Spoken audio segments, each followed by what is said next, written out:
Hello, everybody. This is Pastor Willie, and this is the encouraging word for today. There's a big difference between hype and motivation.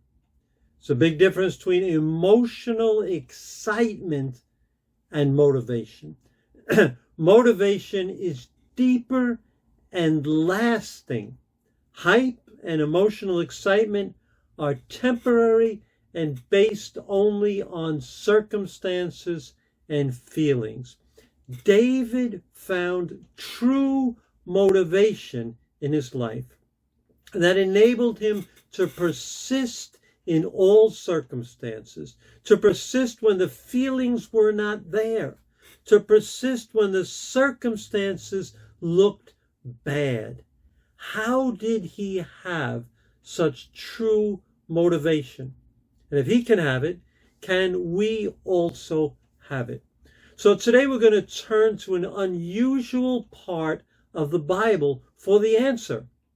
A part of the Bible we usually skip right over. And we even ask ourselves, why is this even in the Bible?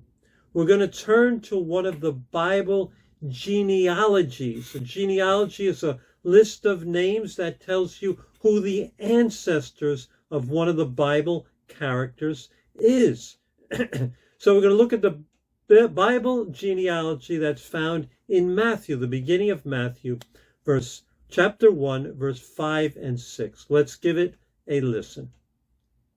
Salmon, the father of Boaz, whose mother was Rahab. Boaz, the father of Obed, whose mother was Ruth.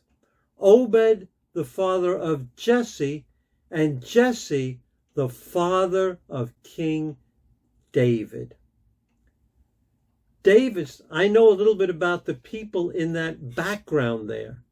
David's great-grandmother, whose name was Rahab, was a prostitute.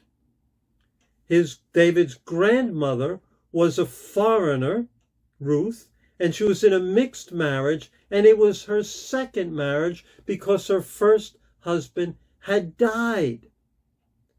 David's father, Jesse, didn't think very highly of David.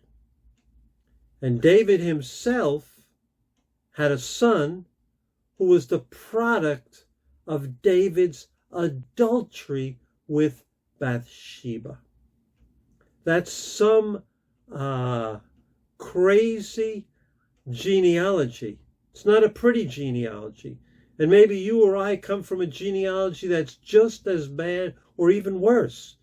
And yet, despite of his history, despite of his family background, David is in the line of Jesus Christ.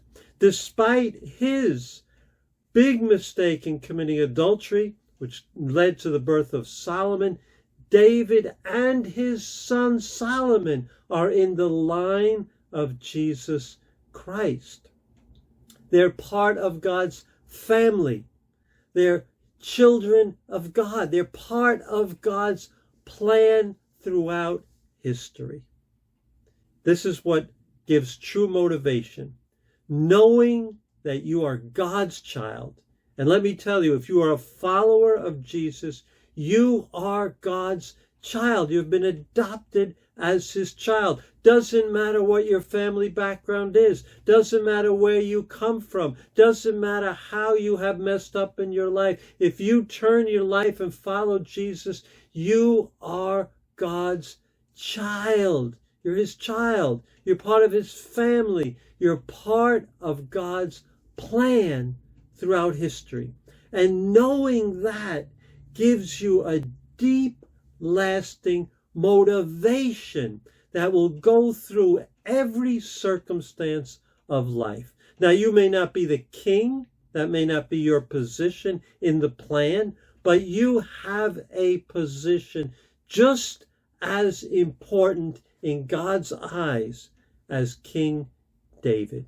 And that's, my friends, where true, lasting motivation comes from. from your identity as a child of God. Tomorrow's Wednesday, and I'll be live on Facebook, and my devotional will be entitled Learning from the Mistakes of Others. So don't miss it. I'll see you then. God bless.